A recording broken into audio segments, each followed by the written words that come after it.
Okay, hello and welcome to the Redbrick Sport Podcast. This is number 4 of the season so far. Today we have Harry with me, Alex and Leanne. My name's Olli. I'm the host. And we're going to start off talking about the Premier League results from the weekend. So, where do we want to start? It's probably United Spurs, isn't it? Wasn't the most interesting game, but Bit of a drab encounter, if I'm honest. It's like the last 3 times it's been 1-0, isn't it, Old Trafford? It seems strange. Maybe Spurs just don't like playing there. I remember last season it was the Ashley and Fellaini. Do you remember that? How that was this magical new tactic. This game, kind of the reason that Spurs lost for me is because Harry Kane wasn't playing. Yeah. Had he been playing, they would have scored definitely. It was a good chance for Spurs to prove they can still win without Kane. But as Pep Guardiola said, the Harry Kane team is real. That is a reality in my opinion. It seems unusual for Guardiola to be playing mind games. I don't think that's a mind game. I think it's language barrier. I think he, like, in the spur of the moment, couldn't get his words out and just said the Harry Kane team. But I mean, it might have worked as an unbelievably good mind game. So who knows? I think it's been made more of a than it really was. Media jumped on it. Certainly. Certainly.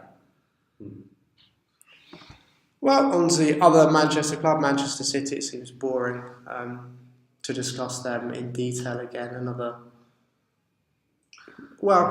as easy a victory as they had. Well, 3-2, it seems like they missed a lot of chances. Foster made a few good saves. We went to this fixture last season. Actually, it was a very good game. City won 4-0. Okay, Gundogan was the star man on the day. It's quite interesting to see, like, the fact they've won 4-0 there last year. It should have been 4-0. Yeah, they're flying now, and they can only muster a 3-2. So it's the points that matter, though. They got 3 points, so it's just about momentum at this point. So still think they're the ones to beat, in terms of the title. Sterling scoring again. He's actually going to become prolific, isn't he? But Guardiola said that Sterling and Sané needed to improve after the game. But that's just a manager, Do you think that's just him trying to kind of avoid complacency? I'd say so. All these goals are exactly the same. It's like Sané and De Bruyne making some amazing dribble pass, and then Sterling's there from 3 yards, which is fine. Back to the bottom end of the table then. One of the more interesting games of the weekend was Crystal Palace West Ham. There was quite a good photo on Twitter doing the rounds of Hodgson in absolute jubilation while Slaven Bilic was just holding his head in his hands after they scored in the 96th, 97th minute or so. It's a horrible goal to concede. It was. You only have to look at Joe Hart's interview. I think it was interesting to use the word unprofessional, because obviously Antonio had it in the far corner, and usually you just block it out, shield it in the corner, and I reckon a few years ago it was probably seen as sort of unsporting, but now it's just part of the game. You expect it to happen. But then when obviously he decided to cross it, and then Palace went on the field and scored. But I think the unprofessional bit was more the fact that no one tracked back. Do you reckon? He lost the ball, as you said, but then he doesn't track back. Lanzini doesn't track back. Noble doesn't track back. They did commit a few players forward, didn't they? And then the young right back, obviously, it's a lot of pressure to put on someone that young anyway. But he just let Zaha turn, and by that point, Joe Hart's going to concede the goal. Yeah, so went through someone's legs. Yeah. Never going to save it.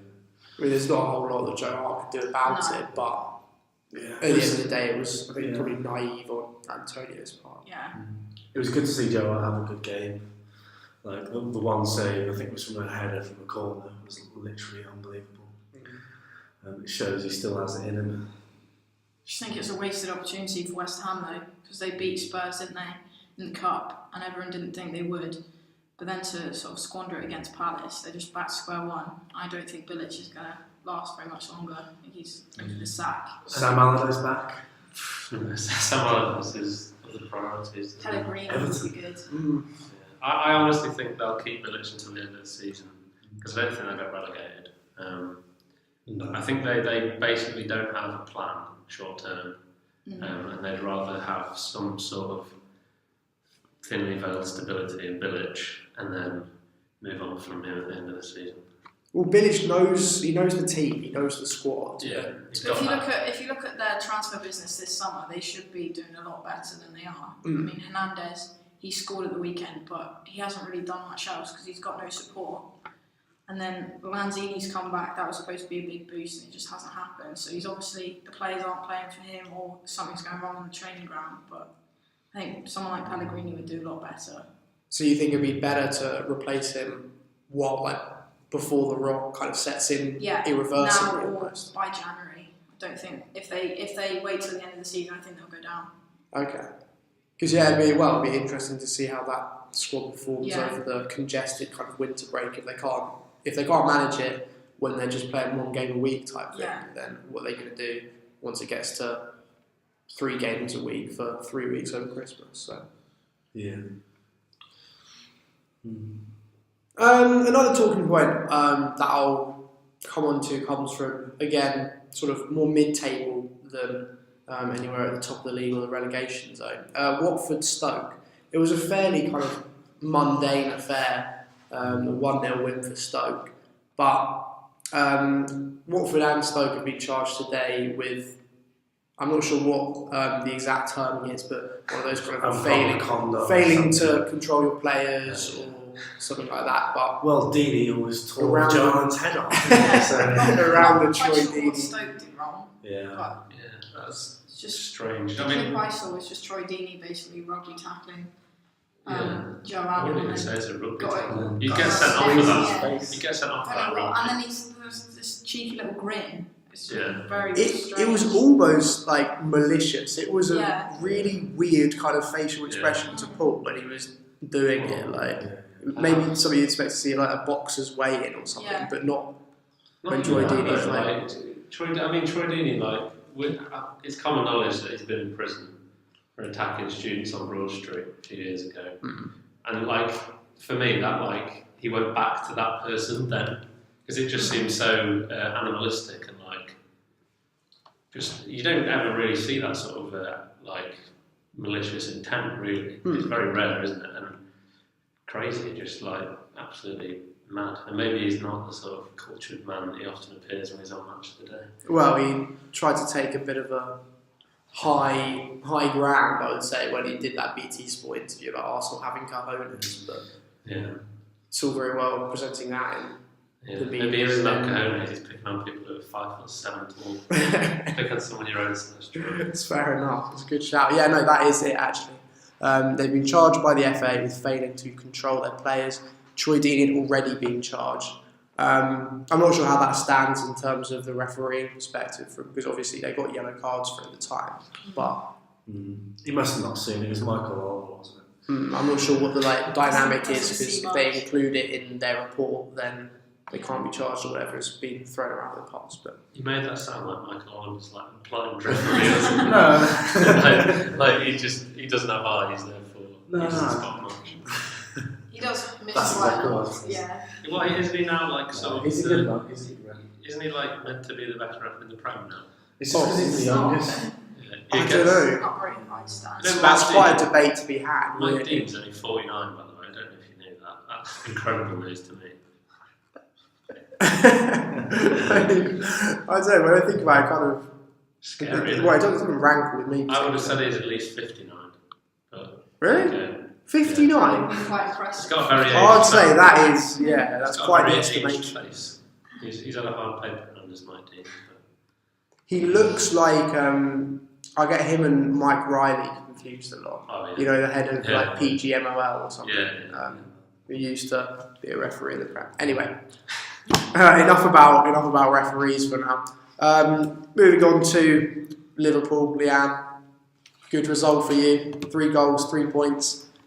Yeah. Admittedly against Huddersfield, but Well, you say admittedly against Huddersfield, but they beat Man U.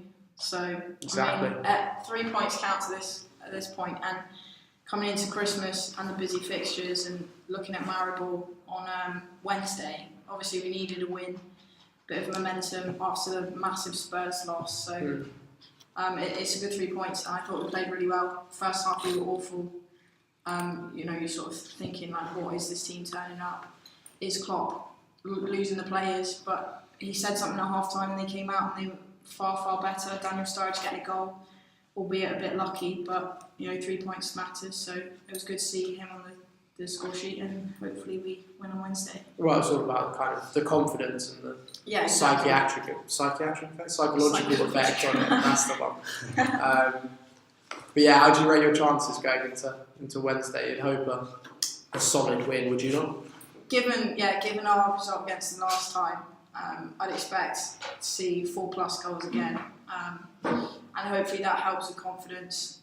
Just going into a busy run of fixtures, but I don't think we're going to be challenging for the title. I think it's about top 4 at this point, and we're looking at Spurs and Arsenal as the rivals. Chelsea, Man U, Man City are all way ahead of us, so I think that they're the people to watch, and hopefully we just catch them and keep the confidence up. Because I know a couple of people have said, "Oh, should we sack Klopp? Should we get rid of him?" But I just think that's a bit of nonsense, really. Would you be happy to prioritise the Champions League rather than the Premier League if you thought you had more? Well, I don't think we can win the Champions League, so prioritising in the sense, I'd love to see Liverpool get through the group stage, and that's something we should do given the teams we've got. But that shouldn't really come down to choosing the Champions League or the Premier League, because that was what the summer was about, getting more depth. So maybe we haven't quite done that, but we've got a lot of injuries at the moment. So I don't know, I think getting out the group stage, hopefully getting top 4 will be a decent season. But it comes down to the summer, because if we'd got a centre back, then maybe we'd be challenging for the title. So. Sure. Well, fair enough. The only other real results over the weekend, as we say, Everton losing for David Unsworth's second game in a row as caretaker manager against Leicester. Obviously, I think you've got to give that the run of time to judge on how effective he will be. Well, he's not going to get a chance, is he? I don't think he's going to be in there for. I think Sean Dyche will probably be their manager by next weekend. You think? So, yeah. I think they've approached him today. So I think it'd be a massive loss for Burnley, wouldn't it? He's a good manager. Have they got enough to hold on to him when you've got kind of Farhad Moshiri coming along with his money to spend? I don't know who Burnley would bring in either. Like Sam Allardyce. Moyes? It would be an Allardyce type person, I think. David Moyes should stay very far away from the Premier League. I could see Allardyce doing well at Burnley if that happened. I could as well, but I just think Dyche has got this weird connection with Burnley. Yeah, of course Dyche is. If they offered him something crazy, he'll go. But otherwise, I think he just stays at Burnley, because Everton are in such a poor place at the moment. Why would you leave a place that you've established something really good? So you say that, but when you look at the table, Everton are 18th. They're only 5 points behind Burnley, who are in 9th. Yes. It's the table is very misleading. Easily rectifiable, isn't it? Yeah, exactly.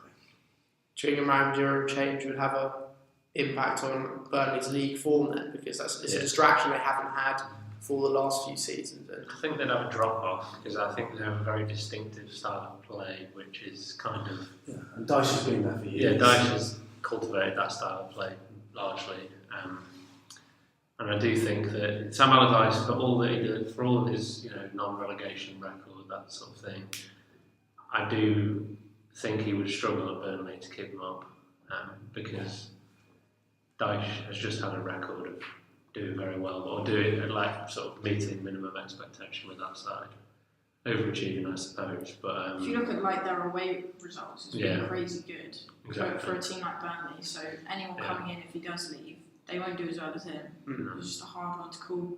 But I think Everton, it's not going to be bringing a new manager and everything's fine.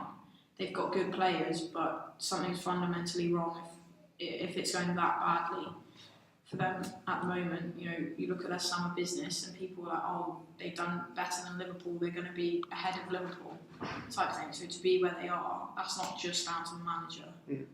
We've got a question where someone like Wayne Rooney is in that dressing room. How many Champions Leagues, Premier League titles has he won type thing? If he can't, I'm not saying it's solely down to him, that would be disingenuous, but they do lack that kind of grit. That they lack the Gareth Barry type figure. I mean, I know they've still got Gareth Barry, I think, but that type of person, like your Steven Gerrard, your Frank Lampard, to sort of gather the dressing room, and that's where Wayne Rooney does come in. Because yes, he's only a new signing, but he knows Everton so well, and he should be able to sort of galvanise the players, but it just hasn't happened. And I think it's also down to the way he's been utilised, because he's not a striker per se anymore, because he's not got the pace, so play someone ahead of him. But there's fundamental things wrong with Everton. If you saw that interview, one of the players that didn't get a locker from Koeman or something, it's just Nias. is one of Alex's favourite. I love Nias. There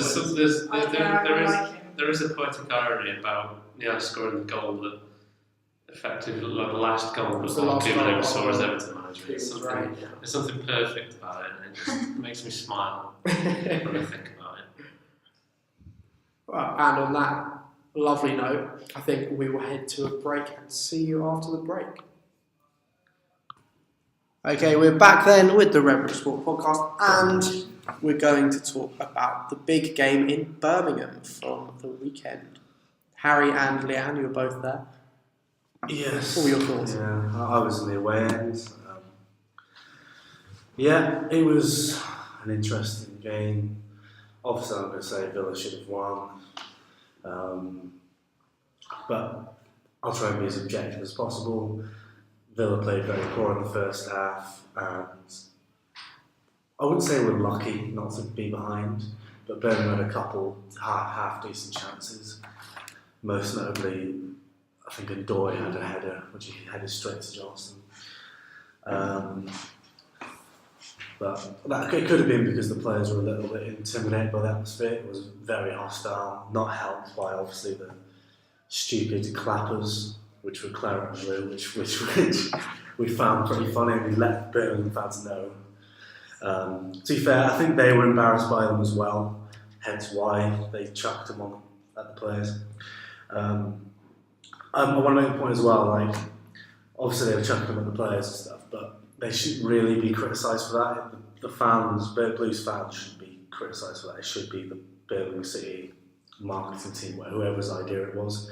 Because if it was at Villa Park, the same thing would have happened. Villa fans would have chucked it at Blues players. Maybe not when they were down injured, but regardless. But yeah, Villa hit the bar twice. Kujak made an amazing save.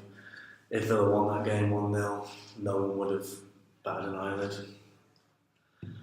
Yeah. What did you make of it? The neutral From a neutral point of view. Or do you have Malik Gareth? I agree. I think with the clappers, I heard someone afterwards say that the marketing team should be sort of told off for it, not only because of the sort of chucking it into the players, but also if you need clappers on a derby like that, there's something seriously wrong with your club. To get that atmosphere. They didn't need it at all. They didn't need it, and the atmosphere was good from both sides. I think first half Birmingham should have scored with Ndoi. Second half, Jota. Oh yeah, the massive pass miss. From that was Intercepts goal. the pass, goes through, should have scored.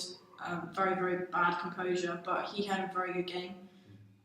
But Aston Villa probably should on the whole have won it, because Birmingham missed so many chances that Aston Villa, their attack had basically nothing to do for the majority of the first half, and aspects of the second. Weirdly, Villa's attack didn't start until Jedinak came on, so we took Snodgrass off and Jedinak came on, and then we started dominating midfield, because Ndoi limbs everywhere was the whole of the midfield. Jedinak was a match for him, and then Davis and Kolja had a little partnership. It was just a shame that Kolja had to go off injured. But I think that says more about the quality of Villa's attack, that you didn't really need to do anything for so long, and yet you could have won the game. Yeah. So I think if you're looking at both teams, Villa by far the better team. On paper, they'll be disappointed not to get the win. Birmingham probably should stay up if they can keep up that performance, but their problem is just consistency, because you don't get to play derbies every week. I think Birmingham will stay up. From watching them most weeks at their home games, they have enough sort of grit, and they have some quality players. Like that Yotta's a good player. Che Adams, even though he's a bit of a thug sometimes, is a good player. I'd be very surprised if they don't stay up. Yeah, and it was a very, very good save from the keeper. So Kushak's yeah, decent keeper. it was just a game basically had everything but a goal. I think people said to me afterwards, "What a boring game." And I thought actually it was quite a decent game, but there should have been. It could have easily been like 3-3. Yeah, and then no one would have called it boring. So it just had everything but a goal. And there was a couple of challenges, a couple of scuffles, made me laugh, a couple of post-match antics as well with the police. But yeah. Well, of course, I didn't really see any of that because they locked us in the stadium for an hour. I was going to say it was an hour. It was about an hour and 40 minutes. Was it? Yeah, last year it was about an hour and 20 minutes. Yeah. But apparently, allegedly, the Blues fans were chucking bricks and bottles at the police. That's what the police was for. Yeah. What I saw from West Midlands Police though on Facebook was that they called it like a minor. They were like there were no major incidents. Major incidents. No, It's just a bit of a minor scuffle. Really throwing bricks at policemen. Like you've got to be some kind of character. Well, they were fine. Rate that as a minor scuffle, but they were fine in the ground as well. Like after the game, a lot of the Blues fans, because from the far side, from the Tilton Road end, like the rougher end, you can go all the way down. So they all congregated next to the Villa fans after the game, and there was a big wall of police, and they were literally just fighting the police. It was a good moment when a police gave one of the Blues fans a massive right hook and knocked him on his feet. That was quite funny. But yeah, it was. I just think it serves you to right be expected. if you're doing that kind of thing. Right. Anyway, we'll focus away from off the pitch antics and move on to arguably the biggest thing in football from the last week: the under-17s, English under-17s winning the World Cup in Kolkata. What are your thoughts on that? It's good. It's quite interesting. It's quite interesting because English success now, we've been incredibly successful really over the past year in terms of youth. But I suppose it's probably unprecedented, or at least it hasn't happened for a very long time.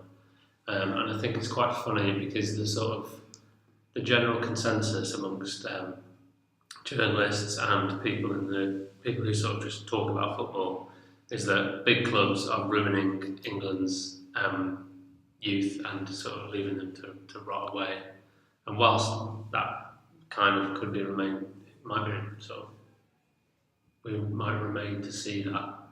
I do think it's interesting because it would appear that if you win 2 World Cups in the space of a year, you're doing something right. And maybe the FA does actually have some sort of coherent plan. But then on the other hand, maybe we're giving them too much credit and it is just a golden generation of players. I think it'll just be interesting to see if any of these players actually emerge in the Premier League in 2 years. Like, we'd be very surprised. But you know, have you ever looked at any of the old things? Yeah, and they are there. Yeah, you look and you just notice the players. It does depend though. Like, so I looked at the 2001 under-17 World Cup, and Wayne Rooney was the only player in the squad that I'd heard of. Oh, really? Yeah. So I swear I saw one. It was like I remember Butland was in goal, and then there was like Wilshere, and literally like most of them were. Yeah, but you do get like these odd players, but like I do think there'll probably only be about 4 or 5 in this team. Well, I mean, shouldn't take away from the achievement though. I mean, like Brewster obviously had a very, very good tournament. As a Liverpool fan, I can say that I was quite happy about that. But as the team as a whole, when you saw that they went 2-0 down to Spain, you're thinking, oh, okay, they've done really well to get to the final, stumbled at the hurdle, but it's a good tournament. And to come back and to win 5-2, I think that just shows how much talent there was on show there. And I think it's a very good thing to be able to talk about. And obviously we've had a lot of success from a youth point of view now. It's just about not putting too much pressure on their shoulders so that they can progress and they can fight their way into the Premier League and the Championship, and to do it at a club level. I think like what I like about that kind of you're saying about the comeback, that coming back from 2-0 down against Spain, it does show a little bit of kind of grit and more determination than maybe you get to see. Obviously, I haven't kind of come across any of these guys on their like social media and whatever, like flashing the cash or something like that. But saying that there are, I think it was 5 Chelsea players in the squad and 4 from Man City, including Phil Foden, who was the player of the tournament. So, having said that, I can't see any of those 9 players being in the first team of their clubs within the next 2 years. Personally, I would be willing to put money on the fact that they don't make it into their first team within the next 2 years. That doesn't mean they don't make it in the Premier League, though. And I think that's why teams like West Brom or whatever come into it, because Chelsea and Spence send their players on loan. Yeah. They do. Yeah. They send them abroad and then they don't get the chance. So of course it's not saying that they've won the World Cup, they're going to be really good at a club level. But if they get opportunities in the Championship and then they progress to sort of the Stokes, the West Broms, that's still a good career. But what I would personally say from that is the parent clubs have a responsibility. Not obviously they've got a responsibility to treat them well and have like an ethical policy in terms of like keeping them on and giving them realistic opportunities. But if they're winning the Under-17 World Cup, when you look at the successes of the Under-19 team, the Under-20 team as well, I personally don't view that as acceptable for them to go into the Championship or lower end Premier League. No, it's not acceptable, and they should be given the chance. Exactly. So I'm like, that's what I'm saying from the kind of.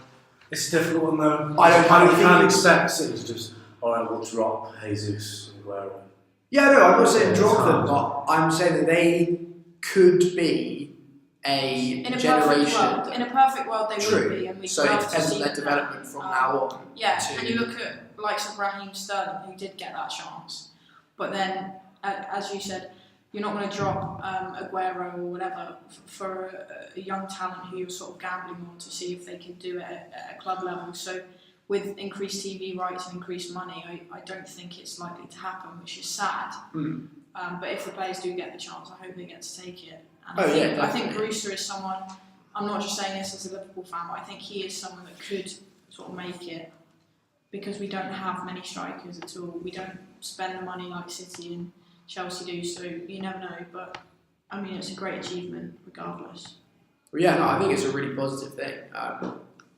But yeah, it's just a question of whether go further than just like fizzling out from here, and they need to stay at that level. I think it's just whether it can translate into being in the main England team. Exactly, that's the question. So whether the under-17 World Cup translates into like the first team of each of these countries and winning the World Cup at senior level.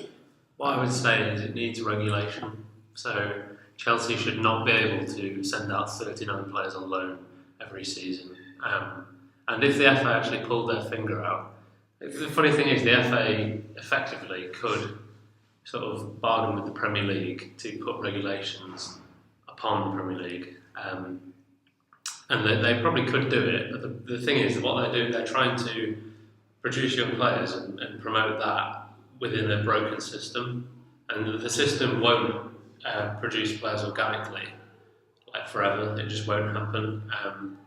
And they should be, either the FA should be above the Premier League, and the FA should be the one negotiating the deals with TV rights and these sort of things to make it more fair. And what you'd find then is that less players find themselves in larger academies where they don't really get a chance to have first team football.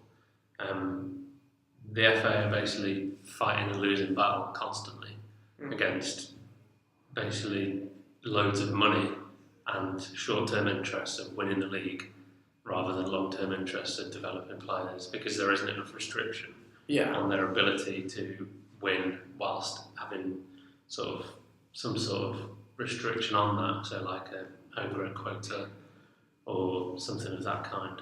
Well, I think like Leanne says, that's kind of like in a perfect world, in an ideal world, that's sort of as it would result. But the kind of like the interests of international business and foreign owners of clubs, majority shareholders, what they can get in other countries, and all of that. It just creates such a kind of malaise, like that it's not clear what would be most beneficial for the player. Could they grind out their whole career at like low-level Premier League, high-level Championship, or would they, like, can they go to, I don't know, go to Spain, go to Italy, where That's happening now, isn't it? Like, a lot of players if move. that, yeah. From an international perspective, though, I think they've got a great chance to sort of burst into the England team, because England have had no success in God knows how many years now. We've got Gareth Southgate, who is open to using youth. I don't know how long he's going to stay in the job, but if these players continue to perform as they are, then you never know. Hopefully they can do it on the international stage for England at a World Cup. I mean, that's quite a stretch, but you'd like to see them be given the opportunities to do so. Yeah, definitely. I think it's, and also I hope it's a wake up call for the rest of the FA to really. Obviously, they're putting more money into grassroots football than ever before, I think, but that needs to continue. But there's more money in football than ever before. It's all relative. Yeah. It's like you're putting more money because you've got about £500 million worth more money in your coffers. It's like it's going to happen elsewhere as well. Everyone Yeah. else, like Spain, are going to do it. France will do at it. the end of the day, the Germany. way English football works is corrupt, essentially, whether you like it or not. Whether you support Arsenal, you support West Bromwich Albion, or you support Accrington to Stanley. The fundamental aspect of English football is corrupt. Until that changes, we will see no change. Well, we'll leave it on that note, and thank you very much, everyone, for listening. And we will be back next week with another podcast.